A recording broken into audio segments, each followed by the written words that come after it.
Ladies and gentleman, Yatnal ಅವರಿಗೆ ಶುಭ ಕಾಲ ಬಂದ್ಬಿಡ್ತಾ, ಸುಗ್ಗಿ ಕಾಲ ಅನ್ನುವಂಥದ್ದು. BJP ಏನಾದರೂ ಬಾಗಲಕೋಟೆಯಲ್ಲಿ ಗೆದ್ರೆ ಯತ್ನಾಳ್ ಬಾಸ್. ಬಾಗಲಕೋಟೆಯಲ್ಲಿ BJP ಸೋತ್ರೆ ವಿಜಯೇಂದ್ರ ಅವರಿಂದನೇ BJP ಸೋಲ್ತು ಅಂತ ಹೇಳಿ ದೆಹಲಿಗೆ ಈಗಾಗಲೇ ದೂರ ಎತ್ಕೊಂಡು ಹೋಗ್ಲಿಕ್ಕೆ ರೆಡಿ ಆಗಿರೋ ಟೀಮ್ ಯಾವುದು? ಯಡಿಯೂರಪ್ಪನವರ ರಾಜಕೀಯವನ್ನು ದಿ ಎಂಡ್ ಮಾಡೋ ಥರದ ಸ್ಫೋಟಕ ಬೆಳವಣಿಗೆಗಳು ಬಾಗಲಕೋಟೆಯಲ್ಲಿ ಏನು ನಡೀತು? ಇದು ಫೋಕಸ್ ಟುಡೇ ವಿಶೇಷ. ನೆಲ ಜಲ ಭಾಷೆಗಾಗಿ ಪ್ರಾಮಾಣಿಕ ಪತ್ರಿಕೋದ್ಯಮ. ನಾನು ಹೇಮಂತ್.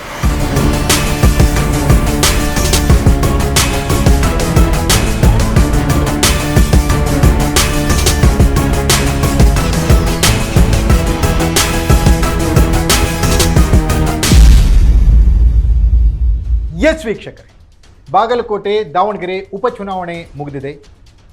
ಅಭ್ಯರ್ಥಿಗಳ ಭವಿಷ್ಯ ಮತ ಪೆಟ್ಟಿಗೆಯಲ್ಲಿ ಭದ್ರವಾಗಿದೆ. ಇನ್ನೇನಿದ್ರೂ ಕೌಂಟಿಂಗ್ ಲೆಕ್ಕಾಚಾರದ ಬಗ್ಗೆ ಕುತೂಹಲ. ಆದರೆ ಸದ್ಯಕ್ಕೆ ನಡೀತಾ ಇರುವಂಥ ರಾಜಕೀಯ ಬೆಳವಣಿಗೆಗಳನ್ನು ಗಮನಿಸಿದರೆ ದಾವಣಗೆರೆಯಲ್ಲಿ ರಾಜಕೀಯ ಲೆಕ್ಕಾಚಾರ ಯಾವ ರೀತಿ ಕಾಂಗ್ರೆಸ್ಗೆ ತಲೆನೋವಾಗಿ ಪರಿಣಮಿಸಿದೆಯೋ ಅದೇ ರೀತಿ ಬಾಗಲಕೋಟೆಯಲ್ಲಿ BJPಯ ಲೆಕ್ಕಾಚಾರ ಗೆಲುವಿನ ವಿಚಾರದಲ್ಲಿ BJPಯ ನಾಯಕರಿಗೆ ತಲೆನೋವಾಗಿ ಪರಿಣಮಿಸಿದೆ. BJP ಏನಾದರೂ ಬಾಗಲಕೋಟೆಯಲ್ಲಿ ಗೆದ್ರೆ ಯತ್ನಾಳ್ ಅವರಿಗೆ ಸುಗ್ಗಿ ಕಾಲ ಬರುತ್ತೆ ಅಂತ BJPಯ ಮೂಲಗಳು ಹೇಳ್ತಾ ಇದ್ದಾವೆ. ಯತ್ನಾಳ್ BJPಗೆ ಕಮ್ಬ್ಯಾಕ್ ಆಗಲಿಕ್ಕೆ ಒಳ್ಳೆ ಟೈಮ್ ಬರ್ತಾ ಇದೆ.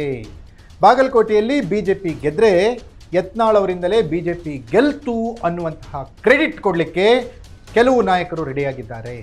ಒಂದು ವೇಳೆ ಏನಾದರೂ ಬಾಗಲಕೋಟೆಯಲ್ಲಿ BJP ಸೋತ್ರೆ ಅಲ್ಲಿ ಯಡಿಯೂರಪ್ಪನವರ ರಾಜಕೀಯ ಎಂಡ್ ಆಗುತ್ತೆ. ವಿಜಯೇಂದ್ರ ಅವರಿಂದ ಬಾಗಲಕೋಟೆಯಲ್ಲಿ BJP ಸೋಲ್ತು ಅನ್ನುವಂತಹ ಲೆಕ್ಕಾಚಾರಗಳು ಶುರುವಾಗ್ತವೆ. ಅಷ್ಟಕ್ಕೂ ಬಾಗಲಕೋಟೆಯಲ್ಲಿ ಮತ್ತೊಂದು ವಿಚಿತ್ರ ಬೆಳವಣಿಗೆ ನಡೆದು ಹೋಗ್ಬಿಟ್ಟಿದೆ.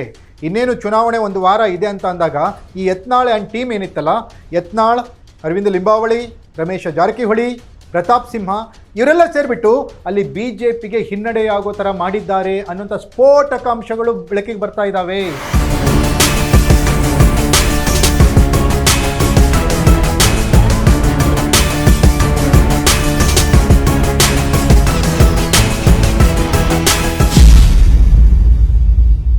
ಎಸ್ ವೀಕ್ಷಕರೇ, ಯತ್ನಾಳ್ ಆ್ಯಂಡ್ ಟೀಮ್ ಬಾಗಲಕೋಟೆಗೆ ಹೋಗಿದ್ದೆ BJPಯನ್ನು ಸೋಲಿಸಲಿಕ್ಕೆ ಅನ್ನುವಂಥ ಮಾತುಗಳೀಗ ಕೇಳಿ ಬರ್ತಾ ಇದ್ದಾವೆ. ಇದಕ್ಕೆ ಅಪವಾದ ಅವ್ರ ಮೇಲೆ ಬರಬಾರ್ದು ಅಂತ ಆಂಟಿಸಿಪೇಟ್ರಿಯಾಗಿ ಯತ್ನಾಳ್ ಮೊದಲೇ ವೀರಣ್ಣ ಚರಂತಿಮಠ್ ನನ್ನ ಫ್ರೆಂಡು, ಅವನಿಗೋಸ್ಕರ ಕೆಲಸ ಮಾಡ್ತೀನಿ ಅಂತ ಹೇಳಿ ಮೊದಲೇ ಇವರು ಹಾಕೊಂಡ್ಬಿಟ್ಟಿದ್ರು ಅಪ್ಲಿಕೇಶನ್. ಆದರೆ ಮಾಡಿದ್ದೇ ಬೇರೆದು ಅನ್ನೋ ಥರದ್ದು ಅಲ್ಲಿಯ ಬೆಳವಣಿಗೆಗಳನ್ನು ನೋಡಿದರೆ ಅರ್ಥ ಆಗುತ್ತೆ. ಪ್ರತಾಪ್ ಸಿಂಹ ಕೂಡ ಸಿದ್ದರಾಮಯ್ಯನವರ ಬಗ್ಗೆ ಅತಿ ದೊಡ್ಡ ಡ್ಯಾಮೇಜಿಂಗ್ ಹೇಳಿಕೆಯನ್ನು ಕೊಟ್ಟು ಅಲ್ಲಿ ಹಿಂದೂ ಮುಸ್ಲಿಂ ಅನ್ನೋದನ್ನು ಎತ್ತಿ ಕಟ್ಟಿ BJPಗೆ ಬರಬೇಕಾದಂಥ ಕೆಲವು ಬ್ಯಾಕ್ವರ್ಡ್ ಕಾಸ್ಟ್ ಮತಗಳು, ಅಲ್ಪಸಂಖ್ಯಾತರ ಮತಗಳನ್ನು ಕೂಡ ಒಡೆದು ಹಾಕಿದ್ರು ಅನ್ನುವಂತಹ ಮಾತುಗಳು ಕೂಡ ಪ್ರತಾಪ್ ಸಿಂಹ ಮೇಲೆ ಆರೋಪಗಳನ್ನು ಹೊರಿಸ್ತಾ ಇದ್ದಾರೆ. ಅದೇ ರೀತಿ ಯತ್ನಾಳ್ ಆ್ಯಂಡ್ ಟೀಮ್ ಅಲ್ಲಿ ಕಾಂಗ್ರೆಸ್ ಗೆಲುವಿಗಾಗಿಯೇ ಕೆಲಸ ಮಾಡ್ತು ಅನ್ನುವಂಥ ಮಾತುಗಳು ಕೇಳಿ ಬರ್ತಾ ಇದ್ದಾವೆ. ರಮೇಶ್ ಜಾರಕಿಹೊಳಿ ಬಾಗಲಕೋಟೆಗೆ ಹೋಗಿದ್ದೆ ಸತೀಶ್ ಜಾರಕಿಹೊಳಿಗೆ ಶಕ್ತಿ ತುಂಬಲಿಕ್ಕೆ. ಹೇಳಿ ಕೇಳಿ ಸತೀಶ್ ಜಾರಕಿಹೊಳಿ ಬಾಗಲಕೋಟೆ ಇನ್ಚಾರ್ಜ್ ಆದಾಗ ಅವರ ಕುಟುಂಬ ಸದಸ್ಯ ರಮೇಶ್ ಜಾರಕಿಹೊಳಿ ಹೋಗಿ ಏನು BJP ಪರವಾಗಿ ಕೆಲಸ ಮಾಡ್ತಾರಾ? ಅವರು ಮಾಡಿದ್ದು ಕೂಡ ಕಾಂಗ್ರೆಸ್ನ ಗೆಲ್ಲಿಸಲಿಕ್ಕೆ ಅನ್ನುವಂಥ ಮಾತುಗಳು ಕೂಡ ಕೇಳಿ ಬರ್ತಾ ಇದ್ದಾವೆ. ಅದೇ ರೀತಿ ಸ್ಥಳೀಯರು ಅಲ್ಲಿಂದ ಈಗ ಬೆಂಗಳೂರಿಗೆ ಬಂದಿರುವಂಥ ಅರವಿಂದ್ ಲಿಂಬಾವಳಿ ಕೂಡ ಅಲ್ಲಿ ಕಾಂಗ್ರೆಸ್ನ ಗೆಲ್ಲಿಸಲಿಕ್ಕೆ ಏನು ಬೇಕೋ ಆ ಸ್ಟ್ರಾಟಜಿ ಮಾಡಿದ್ದಾರೆ ಅನ್ನೋಂಥ ಮಾತುಗಳು ಕೇಳಿ ಬರ್ತಾ ಇದ್ದಾವೆ.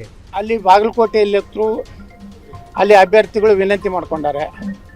ಅವರು ನಾವು ಎಲ್ಲ ಮೊದಲಿಂದ ಹಿಂದೆ ಅವ್ರಿಗೆ ಟಿಕೆಟ್ನು ನಾನೇ ಕೊಡಿಸಿದ್ದೆ, ಹಿಂದೆ ಅನಂತ್ ಕುಮಾರ್ ಅವರು ಇದ್ದಾಗ. ಈಗ ಅಲ್ಲಿ ನಾವು ಹೋಗ್ತೀವಿ ಅನ್ನೋಂಥದ್ದು ನಿರ್ಣಯ ಮಾಡಿದ್ದೇವೆ. ಸೋತ್ರೆ ಬಾಗಲಕೋಟೆಯಲ್ಲಿ ವಿಜಯೇಂದ್ರ ತಲೆಗೆ, ಒಂದು ವೇಳೆ ಗೆದ್ರೆ ಅದರ ಕ್ರೆಡಿಟ್ ಯತ್ನಾಳ್ಗೆ ಅನ್ನೋ ಥರದ ಲೆಕ್ಕಾಚಾರಗಳೀಗ BJP ಪಾಳೆಯದಲ್ಲಿ ಶುರುವಾಗಿವೆ. ಹಾಗಾದರೆ ರಿಸಲ್ಟ್ ಬರಲಿಕ್ಕೆ 20 ದಿನ ಬಾಕಿ ಇದೆ. ರಾಜಕೀಯ ಕೆಸರೆರಚಾಟ ಜೋರಾಗಿದೆ. ದಾವಣಗೆರೆಯಲ್ಲಿ ಜಮೀರ್ ತಲೆದಂಡ ಆಗುತ್ತೆ ಅಂತಾರೆ. ಬಾಗಲಕೋಟೆಯಲ್ಲಿ ಇನ್ಯಾವ ರೀತಿ ಬೆಳವಣಿಗೆ ಆಗುತ್ತೆ ಕಾದು ನೋಡಬೇಕಿದೆ. ಇದಾಗಿತ್ತು ಫೋಕಸ್ ಟುಡೇ. ನೆಲ ಜಲ ಭಾಷೆಗಾಗಿ ನೋಡ್ತಾ ಇರಿ ಫೋಕಸ್ TV.